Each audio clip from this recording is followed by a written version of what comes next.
Este é um podcast da Igreja Presbiteriana de Abaeté, uma igreja amável e fiel às Escrituras.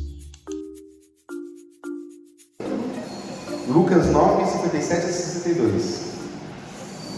Amém? Vamos começar pelo texto de Lucas, que nos diz o seguinte: enquanto seguiam pelo caminho, alguém disse a Jesus: vou segui-lo para onde quer que o Senhor for. Mas Jesus lhe respondeu: as raposas têm suas tocas, e as aves dos céus têm o seu ninho, mas o Filho do Homem não tem onde reclinar a cabeça. A outro Jesus disse: siga-me. Mas ele respondeu: Senhor, deixe-me primeiro ir sepultar o meu pai. Mas Jesus insistiu: deixe que os mortos sepultem os seus mortos. Você, porém, vá e anuncie o reino de Deus. O outro lhe disse: Senhor, quero segui-lo, mas permita que antes eu me despeça das pessoas da minha casa. Mas Jesus respondeu: ninguém que põe a mão no arado e olha para trás é apto para o reino de Deus. Amém? Agora vamos abrir Mateus 9. Um versículo curto, mas que também diz muito a nós. Diz o seguinte: quando Jesus saiu dali, viu um homem chamado Mateus sentado na coletoria. Ele disse: siga-me. Ele se levantou e o seguiu. Amém? Vamos orar mais uma vez. Senhor, a tua palavra está exposta diante de nós, então eu lhe peço que o teu Santo Espírito venha e fale aos nossos corações. Que o teu Santo Espírito venha e aqueça as nossas almas, para que a gente possa sair daqui com a convicção de que fomos chamados e ouvidos pelo Senhor. Que o teu Santo Espírito reforce essa convicção a nós essa noite. Amém.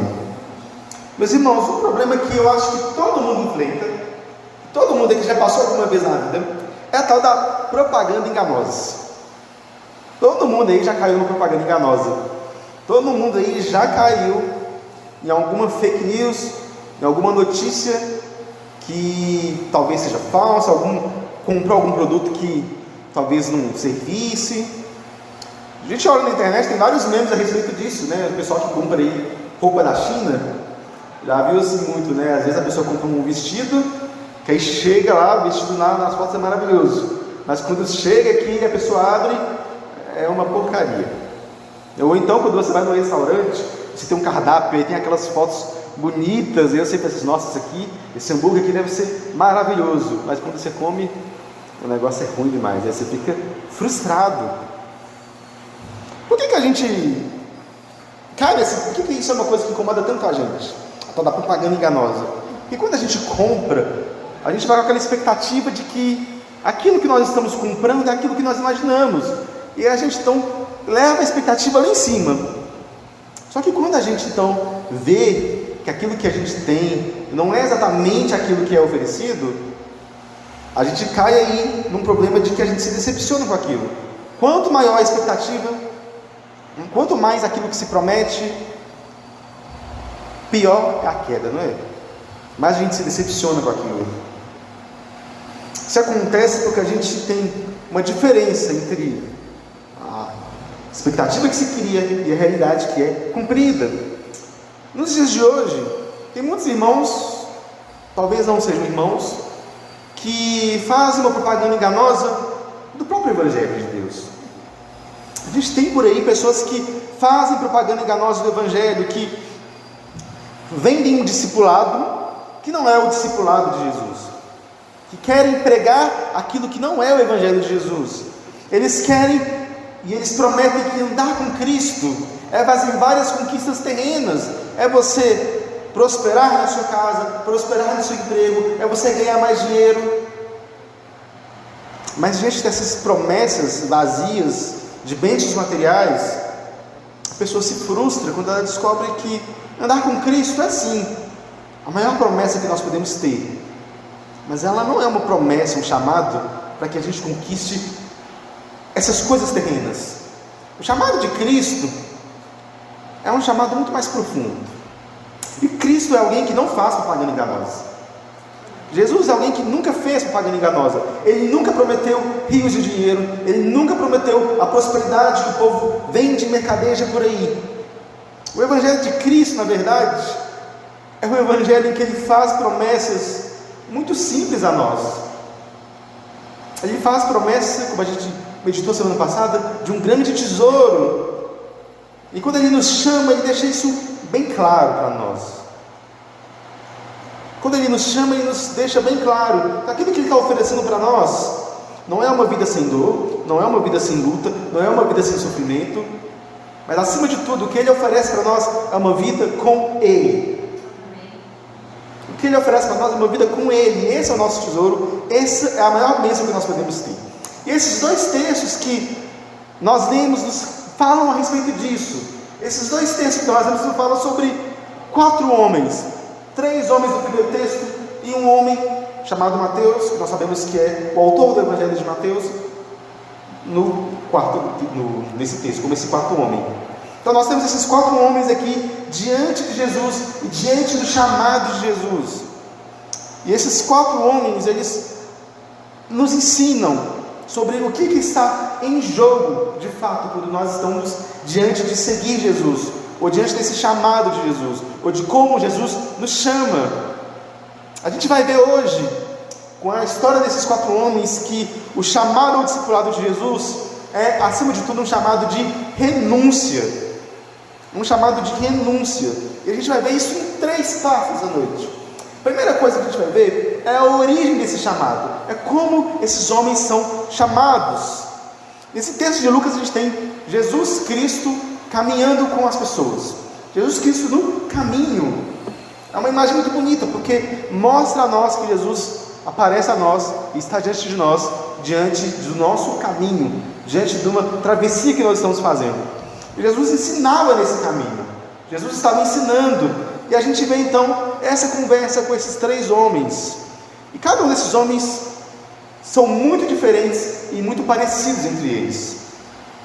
O primeiro desses homens, ele olha para Jesus e ele chega para Jesus e diz: eu vou segui-lo por onde quer que você for. Esse homem, ele está se chamando ao discipulado.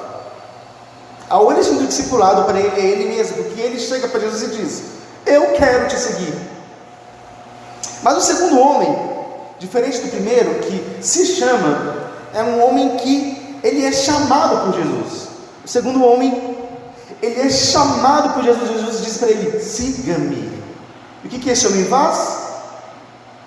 Ele impõe uma condição para Jesus. Ele diz: Senhor, eu te sigo, mas antes deixe que eu primeiro sepulte os meus pais. Esse homem, ele quer colocar uma condição para seguir Jesus. O terceiro homem, a semelhança do primeiro, também se chama no discipulado. Ele também diz: Senhor, eu quero te seguir.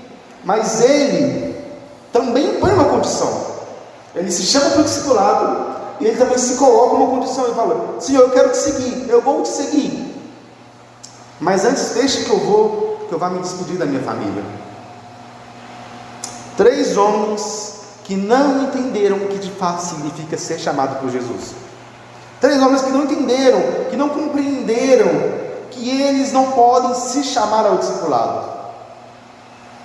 Jesus é que chama ao discipulado. Eles não entenderam que a origem do discipulado não está neles. Eles querem se chamar ao discipulado, eles querem se chamar para seguir Jesus, ou eles querem impor condições para Jesus. Eles querem colocar aquilo com o qual eles podem seguir Jesus. Eles só podem seguir Jesus se aquelas condições forem colocadas para eles. Mas a verdade, meus irmãos, é que o verdadeiro discipulado, ele só pode ser de fato discipulado e caminhada com Jesus se a gente entender que quem chama acima de tudo é o próprio Cristo. É o próprio Cristo que chama. É somente Ele que pode de fato nos chamar. Toda a nossa vida cristã é chamada pelo Cristo Jesus, porque Ele é de fato aquele que nos chama. Discipulado significa nada mais, nada menos do que seguir Jesus. E só existe discipulado porque existe Jesus. E nós podemos andar no discipulado porque esse discipulado nada mais é, nada menos do que seguir esses passos de Jesus. ter intimidade e comunhão com Ele. Então, nesse sentido, o discipulado de Jesus, aquilo que nós somos chamados a fazer, nada mais do que um compromisso total e absoluto com aquele que nos chama, que é Jesus Cristo. Ele nos chama, e é porque Ele nos chama que nós temos então que ter esse compromisso total com Jesus. No texto de Mateus a gente vê a mesma coisa, a gente vê que Jesus andando ali, Ele olha aquele homem chamado Mateus e diz: segue-me. São as palavras de Jesus: segue-me, que façam que a caminhada cristã possa começar. São as palavras de Jesus que dizem: segue-me, me siga. É que de fato pode ter discipulado, é porque Ele olha os homens. O texto diz: Ele olha os homens. Ele viu aquele homem chamado Mateus. Antes de mais nada, Ele viu aquele homem, e então Ele disse: siga-me. É Jesus que olha para nós, que nos vê, que se dirige a nós, que fala aos nossos corações: siga-me, siga-me, porque Ele é quem tem de fato a autoridade para fazer esse chamado. Então a gente não pode, por causa dessa autoridade de Jesus, chamar a nós mesmos, ou então nos ofertarmos voluntariamente, porque de fato a gente não entende, nós mesmos não entendemos aquilo que implica seguir Jesus. Por isso que Jesus tem que falar a nós. Muito menos a gente pode, sendo chamado por Jesus, impor alguma condição para que a gente siga Jesus. Jesus nos chama de maneira irrestrita. Nós não podemos colocar coisas ou peças no caminho entre nós e Jesus. Vejam bem, esse segundo homem que é chamado por Jesus, ele faz um pedido para Jesus. Ele diz: Senhor, deixe que eu vá enterrar os meus pais. E a gente precisa entender aqui que, segundo a lei judaica, era dever dos filhos cuidar dos pais até que eles morressem. Não é como se esses pais aqui já tivessem morrido, ou então estivessem à beira da morte, e eles precisassem de cuidados imediatos. Não parece ser essa a situação. Esse homem estava meio que colocando a lei que obrigava ele a cuidar dos pais como algo que ele deveria fazer antes de seguir Jesus. Ele queria colocar o seu dever, a sua família, como uma desculpa para não obedecer o chamado de Jesus. Ele diz assim: eu até te sigo, mas deixa meus pais morrerem primeiro. Deixa os meus pais morrerem primeiro, que aí eu posso sepultar, e aí eu não tenho mais esse fardo, e eu posso então te seguir com todo o meu coração. O terceiro homem, além então de se dispor a si mesmo, de se colocar e se chamar para o discipulado, ele também coloca uma condição. Ele quer se despedir da sua família. Ele meio que coloca como se isso fosse uma agenda. Senhor, eu vou te seguir, mas antes de eu te seguir, tem isso que eu preciso fazer. Um dos toques é despedir da minha família, despedir da minha casa. E é muito interessante, gente, porque se a gente olhar para esses pedidos, não parecem pedidos assim absurdos demais. Afinal, há o cara que quer cuidar do pai, ou então o cara que quer despedir da sua família. Mas a grande coisa que nós precisamos entender, porque Jesus é tão ríspido com esses homens, é porque eles estão colocando alguma coisa entre eles e Jesus. Eles estão colocando alguma coisa entre eles e Jesus. Jesus quer que eles o sigam, mas eles querem seguir Jesus do seu próprio modo. Eles querem colocar então alguma coisa entre eles com Jesus. Eles querem colocar antes de Jesus o dever para com a família, antes de Jesus a saudade, o amor para os seus parentes. Eles não entenderam que a origem e a definição desse chamado de Jesus pertence a Jesus. É Jesus que chama primeiro, e é depois então que Ele chama, que a gente ouve e a gente obedece esse chamado. E é interessante aqui que eles não estão colocando algo pecaminoso entre eles e Jesus. Não é um pecado você querer cuidar dos seus pais, não é um pecado você querer se despedir da sua família, mas se torna pecado quando a sua família, quando aquilo que você ama está na frente de Jesus. E isso é um grande problema. Dever, amor, honra são coisas importantes, são coisas necessárias, mas Jesus é mais importante e mais necessário. E é por isso então que Ele repreende esses homens. A gente nunca deve tomar o lugar de Jesus. Essas coisas nunca devem colocar e ser colocados no lugar de Jesus no nosso coração. Jesus está aqui nos lembrando e está avisando para a gente que Ele que nos chama, e por Ele nos chamar, Ele quer que a gente tenha essa concepção de que estar com Ele, andar com Ele, ter um compromisso com Ele é mais importante que qualquer outro compromisso que a gente tenha na nossa vida. É mais importante que qualquer outro compromisso que a gente tenha na nossa vida. Jesus Cristo é o nosso mediador. Nós queremos que Ele é o nosso mediador entre Deus e nós, não é verdade? Bonhoeffer, né? A gente tem falado muito dele aí essas semanas, um pensador alemão, teólogo. Ele diz que, ele nos lembra que Jesus Cristo não é mediador apenas entre Deus e o ser humano, mas é também entre um ser humano e outro ser humano, e entre o ser humano e a própria realidade. O que ele quer dizer com isso? Ele quer dizer com isso que os nossos relacionamentos devem ser permeados e ter Jesus entre tudo que a gente faça. O que ele quer dizer aqui, meus irmãos, é que o que Jesus está fazendo é reorganizando a ordem desses relacionamentos. Eles querem colocar primeiro a família, primeiro o dever, depois Jesus. Mas o que Jesus faz? Primeiro eu, depois a sua família, depois o seu dever, depois as coisas secundárias. Porque somente assim a gente pode de fato ter uma relação com a nossa família que seja apropriada. Porque Jesus está entre eu e você. Porque Jesus está entre você e a sua família. Porque por causa do seu pecado, essas relações também são fraturadas. Essas relações também são caídas. E por causa disso, você precisa de um mediador entre homens e homens também. Para que assim as nossas relações sejam melhores.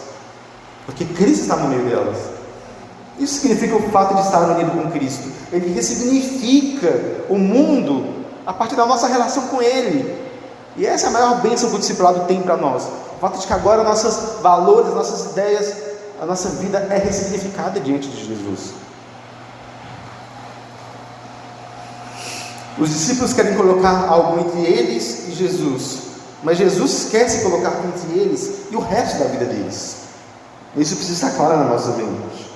E ao fazer isso, então, Cristo nos leva à segunda parte da nossa reflexão nessa noite, que é o próprio culto do discipulado.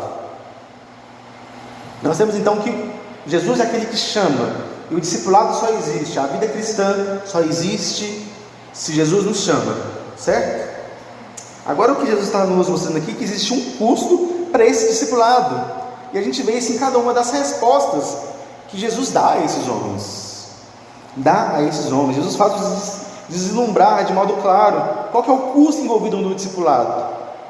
O primeiro homem, ele quer chamar a si mesmo, ele se convida para o discipulado com Jesus, mas Jesus faz ele refletir que essa vida é uma vida de dores, e é uma vida que nenhum homem poderia racionalmente querer para ele mesmo. Ele diz: as raposas têm suas tocas, as aves do céu têm os seus ninhos, mas o filho do homem não tem onde reclinar a cabeça. Jesus leva aquele homem a considerar o fato de que seguir Jesus, andar com Jesus, significa andar uma vida em que até mesmo os animais têm mais coisas do que o próprio Jesus. E é irônico isso aqui. É muito irônico que aquele que é o Criador de todas as coisas, aquele que fez esse mundo como um abrigo para nós e para os animais, Ele mesmo tem onde reclinar a cabeça. Ele mesmo se colocou numa situação por nós de que Ele é um desabrigado. E a gente precisa entender isso então, que Jesus está falando aqui: olha, você não pode chamar a si mesmo porque você não entende o custo que é esse discipulado. Eu estou chamando para uma vida, para uma via em que você terá que renunciar a muitas coisas. Esse é o discipulado de Jesus. O segundo homem, então, que é chamado por Jesus, aquele que Jesus diz: siga-me, mas que quer colocar o seu dever, quer colocar a sua família à frente desse discipulado, Jesus responde a ele: deixe que os mortos sepultem os seus próprios mortos, vá e anuncie o reino de Deus. Jesus está falando aqui para um homem que está com o coração dividido. Ele ouve o chamado de Jesus, Jesus o chama, mas ainda assim seu coração está dividido. Seu coração está dividido entre Jesus e os seus pais, entre Jesus e a sua família. E que isso aqui então o chama a tomar uma posição. Jesus não quer que ninguém o sirva com o coração dividido. Jesus quer que a gente adore, que a gente sirva a Ele, que a gente siga esse chamado com integridade de coração. Aqueles que não seguem a Cristo já estão mortos. Quem não está no discipulado com Jesus já está morto. É por isso então que Jesus diz: deixe que os mortos sepultem os mortos. Como se Jesus estivesse falando: olha, quando alguém morre, gente para enterrar não falta. Então deixe que os mortos enterrem os mortos, porque já estão todos mortos mesmo. Estão todos fora do meu discipulado. Parece pesado isso, né? Mas Jesus diz: antes disso tem algo mais importante para você fazer. Vá e anuncie o reino de Deus. Vá e fale para esses mortos, para que eles não sejam mais mortos. É profundo isso que Jesus diz, porque Jesus está nos fazendo entender que aquilo que Ele nos chama a fazer é mais importante do que aquilo que nós queremos fazer. Mesmo que isso implique talvez em estar dividido com relação à sua família, com as pessoas que você mais ama. Jesus não está falando a gente ser rebelde e odiar a nossa família, não é isso que Jesus manda. Mas Jesus está nos lembrando que existe um custo do discipulado, um custo de seguir Jesus, mesmo que esse custo seja abandonar a sua família, mesmo que esse custo seja abandonar tudo aquilo que você mais ama, nesse caso aqui era a família, mas pode ser a sua carreira, pode ser seus momentos de lazer. Existe algo que a gente precisa renunciar. Existe algo que a gente precisa renunciar. Terceiro homem, então, ele se coloca para seguir Jesus, mas ele se coloca no papel de colocar exigências para Jesus. Ele é o mais atrevido desses homens, porque um quer se chamar, o outro é chamado, mas quer impor condições. Mas esse aqui, ele quer se chamar e impor condições. Ele vê o discipulado de Jesus, ele vê o discipulado de Jesus como se fosse uma listinha de tarefas que ele pode fazer na vida, que vou arriscar isso aqui na minha tarefa, seguir um velho sábio de Israel. Ele pensa assim, mas Jesus olha para esse homem e diz: ninguém que põe a mão no arado e olha para trás é apto para o reino de Deus. Esse homem, ele quer seguir Jesus, mas ele quer seguir Jesus do seu próprio modo, do seu próprio jeito. Ele vê esse discipulado como esse programa de vida, né? Mas a resposta de Jesus é que não. Quem se dispõe para trabalhar, mas acha desculpas para não fazer aquilo que Jesus quer, não é apto para o reino de Deus. Esse homem, ele quer se colocar para trabalhar no reino de Deus, ele diz que quer ser útil para o reino de Deus, mas ele quer ser útil do jeito dele, da forma como ele quer. E Jesus disse: não, quem põe a mão no arado, quem quer começar a trabalhar, mas olha para trás, fica preocupado com essa saudade, com isso que está entre eles, Jesus, não é apto para o reino de Deus. O que ele está falando, gente, é o seguinte: esses homens estão dando desculpas, e desculpas, e desculpas, e mais desculpas para não seguir Jesus. Cada um desses homens tem uma desculpa para não seguir Jesus. Um não quer abrir mão do seu conforto, outro não quer abrir mão do seu dever para com sua família, outro ainda quer fazer a sua própria agenda. E a pergunta que precisa ser feita aqui nessa noite, que a gente precisa olhar para nós mesmos, para o nosso coração, é: qual que é a minha desculpa? Qual que é a sua desculpa? Qual que é a nossa desculpa para não obedecer Jesus hoje? Para não ter esse compromisso sério com Jesus hoje? Jesus está nos dando uma oferta aqui: siga-me. E esse siga-me é tão precioso, é tão importante, é tão valioso, mas ainda assim nós relutamos para isso. Essa oferta de Jesus é muito diferente da oferta dos vendedores, dos coaches, desse povo que está aí no mundo tentando mercadejar o Evangelho. A promessa de Jesus não é uma promessa enganosa. Ele deixa bem claro para nós que existe um custo, e que o custo é alto. Mas ele deixa claro para nós também que Ele é a própria recompensa, que é estar com Ele. Jesus não faz propaganda enganosa, Jesus não precisa disso para seguidores. Esse custo precisa estar colocado diante de nós, a gente precisa de fato meditar nesse custo. E existem dois custos muito claros nesse texto. Tem dois custos nesse texto que são importantes a gente meditar sobre eles essa noite. Tem dois custos, porque o que é esse custo de seguir Jesus? O primeiro é que para seguir Jesus a gente precisa praticar um certo desapego desse mundo.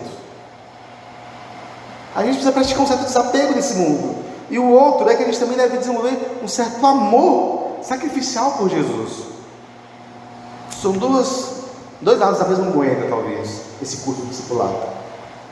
Essa moeda que a gente entrega para Jesus, ela tem dois lados: um desapego do mundo e um amor sacrificial a Ele. Então a gente tem que, o chamado de Jesus, então, ele demanda esse desapego, ele demanda o fato de que a gente precisa perceber que essa nossa vida humana, que se apega demais a esse mundo, que se apega demais às coisas desse mundo, às relações que nós temos, ela é enganosa. Ela é enganosa, porque a gente tem que colocar a nossa esperança, a nossa convicção, a nossa fé nessas coisas desse mundo, nas pessoas que a gente usa às vezes como muleta emocional, ou nas coisas que nós possuímos. Eu possuo dinheiro, até se eu ficar doente eu posso pagar um médico caro, e a pessoa coloca isso, a segurança da vida dela. Ou então, eu tenho um filho, e eu amo tanto esse filho, que se esse filho aqui não existir, eu não seguir minha vontade, eu vou morrer de desgosto, porque a minha esperança está toda nesse filho. Nós precisamos aprender a desapegar. O chamado de Jesus é para a gente desapegar dessa ilusão. O chamado de Jesus é para a gente se libertar, a gente se desapegar do mundo, é se libertar dessa ilusão de que essas coisas, de que isso tem de fato valor para nós. O chamado de Jesus é a gente entender e desenvolver um desapego para a gente entender que essas coisas não podem dar a segurança que a gente acha que pode. Essas coisas não podem de fato dar a nossa segurança, porque no fim das contas, tudo aquilo que a gente acha que é seguro demais, o que vai nos dar esperança demais, na verdade é a nossa própria ruína. É a nossa própria ruína. E quando a gente percebe isso, quando a gente percebe que colocar a nossa segurança e se apegar demais às coisas deste mundo é a nossa ruína, a gente percebe que só existe Cristo para nós. Só existe Cristo para nós, porque quando tudo desabar, quando não tiver mais nada para que a gente possa pisar os nossos pés, lá estará Cristo nos segurando, lá estará Cristo conosco, porque Ele é nosso amor maior. E isso nos leva ao segundo lado da moeda, o fato de que esse chamado de Jesus, ele demanda de nós um certo tipo de amor. Se eu perguntar para você, você ama Jesus?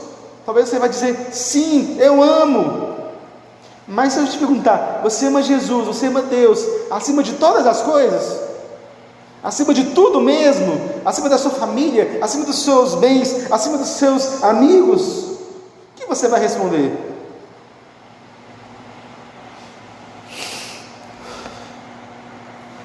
O discipulado de Jesus nos manda e nos ordena que a gente ame Ele como Deus, e não como mais uma das coisas que nós amamos. A gente muitas vezes fala, sim Jesus, eu te amo, mas a gente ama Jesus às vezes de maneira tão trivial como se a gente amasse mais uma coisa. Tipo, eu amo a minha mãe, eu também amo Jesus, está no mesmo nível. Não está no mesmo nível. Tomás de Kempis, um autor da Idade Média, ele diz, Jesus quer ser amado acima de tudo, Ele não admite rival. Jesus não quer o nosso coração dividido. Jesus quer que o nosso coração seja totalmente dele. Jesus quer o nosso coração totalmente dele. E é por isso então que agora Jesus nos chama a, amando Ele, a gente possa reordenar todos os nossos amores. Todos os nossos amores. A gente pode aprender a amar Jesus e também a gente aprender a colocar as coisas no nosso devido lugar. Não é que nós não devemos amar mais nada a não ser Jesus. Não, nós devemos amar o próximo, como Jesus mesmo diz, nós devemos amar nossa família, nós podemos amar até mesmo os nossos bens, mas não mais do que Jesus. Quando a gente ama Jesus, nós aprendemos a reordenar os nossos amores, porque o pecado faz com que o nosso amor, o nosso coração, esteja totalmente desordenado, embaralhado, e a gente começa a amar as coisas de maneira errada, e o que a gente chama de amor muitas vezes se torna uma obsessão. Mas quando a gente ama Jesus então, Ele realmente nos ensina a amar corretamente as pessoas que nós amamos.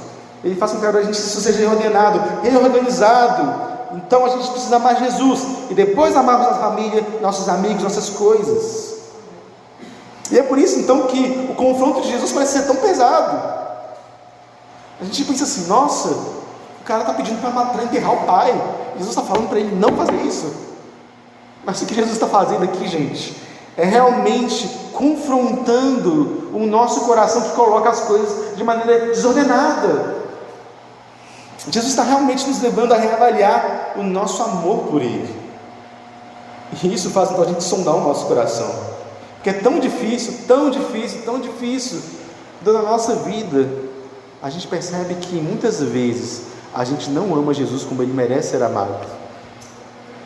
Eu olho para dentro de mim e tantas vezes, em tantos momentos, eu priorizo tantas coisas antes de Jesus.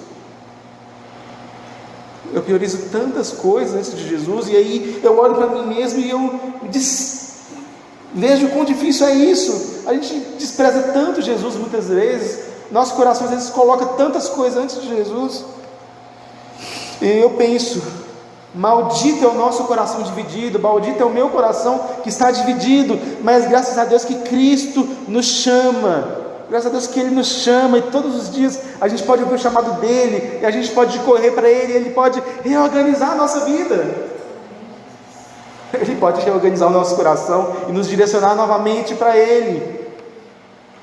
Esse é o chamado do discipulado. A gente aprender a amar Jesus, a gente aprender a desapegar das coisas desse mundo e a pegar somente a Jesus. E esse é o verdadeiro custo do discipulado.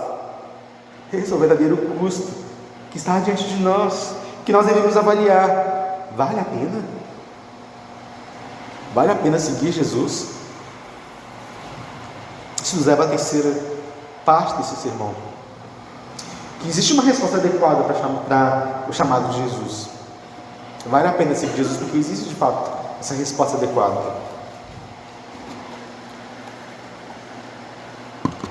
A gente tem esses três homens então, que têm esses modos errados de querer seguir Jesus, que até querem encarar o discipulado de Jesus, mas querem encarar o discipulado de Jesus do jeito deles. No entanto, a gente tem essa narrativa bastante simples, que está em Mateus capítulo 9, versículo 9. Quando Jesus saiu dali, viu um homem chamado Mateus sentado na coletoria, e lhe disse: siga-me. E ele se levantou e o seguiu. Gente, eu fico impressionado de como essa narrativa é culta. A gente tem aqui o próprio Mateus, que escreveu esse evangelho.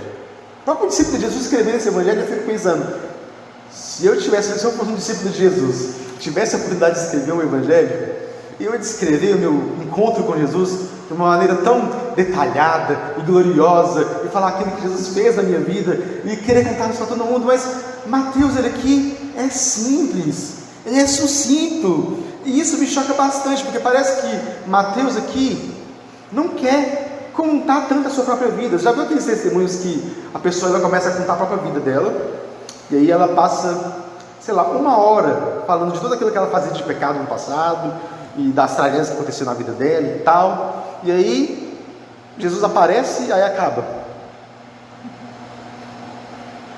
Tem muita gente que conta o testemunho e que fala do seu próprio testemunho dessa forma, mas Mateus, gente, está contando o testemunho dele aqui de uma maneira simples. Jesus me viu, eu estava lá sentado na coletoria de impostos, Jesus me viu e me disse: siga-me.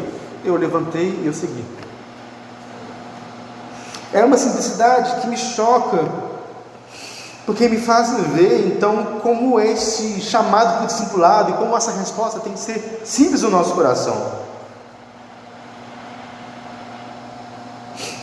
Isso nos lembra que não importa tanto os nossos dramas pessoais, não importa tanto as nossas bagagens, a nossa história de vida, aquilo que passou. O que importa e o que é mais importante é o seguinte: tem um homem chamado Jesus, e ele diz aos nossos corações: siga-me. Nós levantamos e nós seguimos. Jesus, ele é o único motivo pelo qual nós podemos então levantar e seguir, porque nós estamos diante dele. Jesus chama, e isso basta. E essa é a resposta adequada para o discipulado de Jesus. Essa é a resposta adequada que Jesus espera de nós, de que, tendo consciência do chamado do discipulado, de que ele nos chama e do que envolve isso, o que nós devemos fazer, que é simplesmente segui-lo. Jesus nos mostra quem ele é. Ele é perfeito, ele é santo, ele é todo-poderoso, ele é aquele que nos chama, ele é o próprio Deus, ele é amável, ele é gracioso,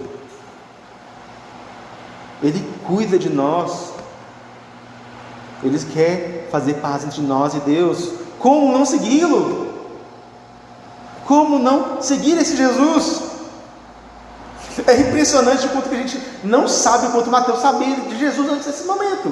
A gente não sabe se era o primeiro encontro, se era a primeira vez que Jesus estava vendo Mateus, né? A gente não sabe nada, mas se Mateus já tinha ouvido falar de Jesus, ele não conta isso para a gente, mas ele diz que ele era um cobrador de impostos, alguém que era odiado pelos judeus. Então imagine, Mateus era um cobrador de impostos, alguém que odiava. Eu entendo aqui, eu acho que ninguém aqui gosta de pagar imposto. Acho que ninguém aqui gosta de pagar imposto, no Brasil principalmente. E aí, imagine você não gostar de pagar imposto, mas você vê alguém que é do seu próprio povo cobrando imposto de você para alguém que é de outra nação. Vamos supor que os Estados Unidos invadam o Brasil e que eu vire um cobrador de imposto de vocês, para poder pagar os impostos de vocês e dar para os Estados Unidos. O que vocês me chamariam? De traidor, porque na verdade seria o que eu seria mesmo, né? Eu seria um traidor, porque eu estaria traindo o meu próprio povo. E Jesus, ele olha essa pessoa e não questiona. Jesus não questiona o quão pecador aquele homem era, não ali naquele momento. Jesus não olha aquele homem e vê primeiro o cobrador de imposto. Não, Jesus vê primeiro o homem Mateus. Jesus vê, e ele não vê a gente como o mundo vê. Jesus não vê aquele homem como o povo ali ao redor via, odiando, chamando ele de traidor, talvez. Mas Jesus não questiona, Jesus simplesmente diz para ele: vem e me segue. E essa palavra, me siga, talvez tenha tido um impacto tão profundo, mas tão profundo na alma de Mateus. Mateus, olhando para esse Jesus, sabendo quem ele era, simplesmente levanta e segue. Mateus simplesmente obedece. E é simplesmente nesse chamado de Jesus, na obediência a esse chamado de Jesus, que não questiona, que não murmura, que simplesmente se entrega a esse chamado, que simplesmente vai e deixa tudo para trás. Quando Mateus estava ali cobrando imposto, Mateus simplesmente, no meio do seu trabalho, levanta e diz: tchau gente, eu vou ali, eu vou seguir Jesus. É isso que Mateus faz. Esse chamado de Jesus é tão profundo que simplesmente marca a identidade de Mateus. Mateus deixa de ser agora um cobrador de impostos para ser um seguidor de Jesus. Tudo que ele era fica para trás. Ele simplesmente obedece, ele simplesmente faz aquilo que Jesus manda.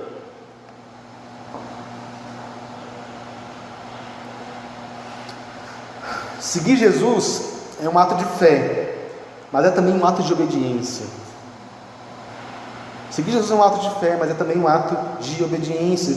A gente, de modo muito imprudente às vezes, a gente separa obediência e fé. A gente, talvez pelos excessos que já existiram no passado, do catolicismo, que diz que nós devemos quase que sermos salvos pelas nossas obras, nós somos quase que salvos pela nossa obediência, e a gente precisa lembrar que nós somos chamados de fato pela graça. Nós não somos salvos pela nossa obediência a Jesus, e a gente diz que a gente não é salvo pela nossa obediência a Jesus, mas quando a gente faz isso, muitas vezes a gente reage nesse extremo, a gente vai para o outro extremo, que é separar completamente fé e obediência. Mas, no entanto, como diz Tiago em sua carta, a fé sem obras é morta. A fé sem obediência é morta, porque, na verdade, a obediência é o sinal de que, de fato, nós temos fé. Então, não existe um modo de cumprir o chamado de Jesus que não passe pelo fato da gente crer naquilo que Ele fez por nós. Mas existe também um modo de seguir o Jesus e de viver esse chamado de Jesus que não seja simplesmente obedecer o que Jesus fala, obedecer aos seus comandos. Ele diz: segue-me, e segui-lo. Então Jesus manda e nós obedecemos. E nós obedecemos pela fé, não porque nós podemos obedecer por nós mesmos. Até a obediência é um ato de graça de Deus, porque Ele nos chama, Ele nos manda, Ele nos governa, e por causa disso nós podemos agora seguir Jesus.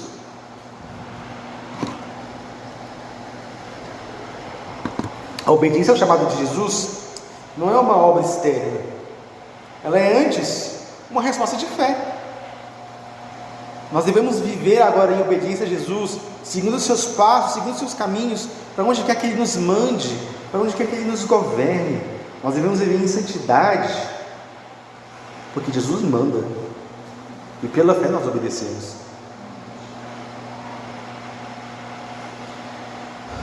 Nós temos que crer e entender que o chamado de Cristo nos leva à obediência, e que essa também nos é dado por meio da fé. Existe aqui algo de misterioso, de que nós obedecemos e cremos, e nós fazemos isso por causa de Jesus, que nos dá força e nos guia para esse chamado. João Batista, ele diz algo muito interessante quando todo mundo começa a dizer que Jesus está sendo mais popular que ele. João Batista diz: importa que ele cresça e eu diminua. E essa é a nossa reação ao discipulado de Jesus. Seguir Jesus significa entrar nesse processo de comunhão, de intimidade tão íntima com Jesus, que a gente vai dizer: importa que Ele cresça e que eu diminua. Importa que Ele cresça, que Ele seja mais exaltado que eu. Isso significa que a nossa própria vontade morre nessa união com Cristo. E agora a gente passa a ser governado pela vontade de Cristo. E essa é a vida que a gente é chamado a viver. Essa é a vida de Cristo em nós. A vida em que nós agora obedecemos a Jesus e seguimos a Jesus, porque Ele nos diz: segue-me, segue-me. E essa nova vida só é possível se, a semelhança de Mateus, você simplesmente ouvir o chamado de Jesus, ouvir esse chamado de Jesus e simplesmente obedecer. É algo muito profundo aqui, gente. Existe profundidade nesses dois textos. Existe muita coisa envolvida aqui. Você não pode chamar a si mesmo. Somente Jesus pode te chamar. Somente Jesus pode, de fato, colocar para a gente qual é o curso do discipulado, do que Ele exige de cada um de nós. E hoje aqui, eu creio que esse Cristo está nos chamando por meio da palavra dEle. Por meio dessa palavra pregada. Quando a palavra é pregada e anunciada, nós somos chamados agora a ouvir e obedecer, e a seguir Jesus. Jesus, assim como Ele olhou para Mateus, Ele olha para cada um de nós essa noite e nos chama para segui-lo. Ele diz: siga-me, siga-me. Ele deixa bem claro que existe um custo para nós. Existe um desapego que a gente precisa praticar. Existe um amor que a gente precisa desenvolver. Você está disposto? Você está pronto? Você está preparado para responder esse chamado de Jesus?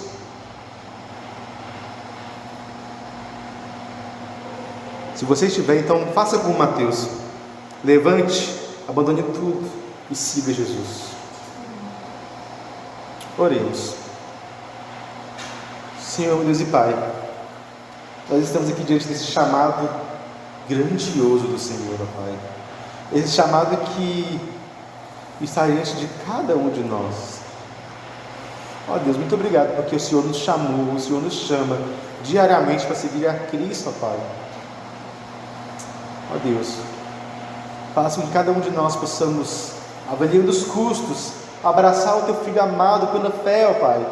Que Ele possa ser de fato o nosso amor maior, ó Pai. Que nós possamos aprender a se desapegar dessas coisas que nos prendem de maneira tão terrível a este mundo, para poder seguir o Senhor, para poder seguir o Teu Filho amado Jesus, para que Ele possa ser de fato a nossa esperança e a nossa fé. Ó Deus, nos dê força para seguir Jesus, nos dê força para poder, custe o que custar, a gente ame o Teu Filho amado e faça e siga Ele, ó Pai. O que importa é que Ele cresça e nós diminuamos. Importa que Ele seja visto em nós. Importa que o Teu nome, Senhor, seja santificado em nossas vidas. E é por isso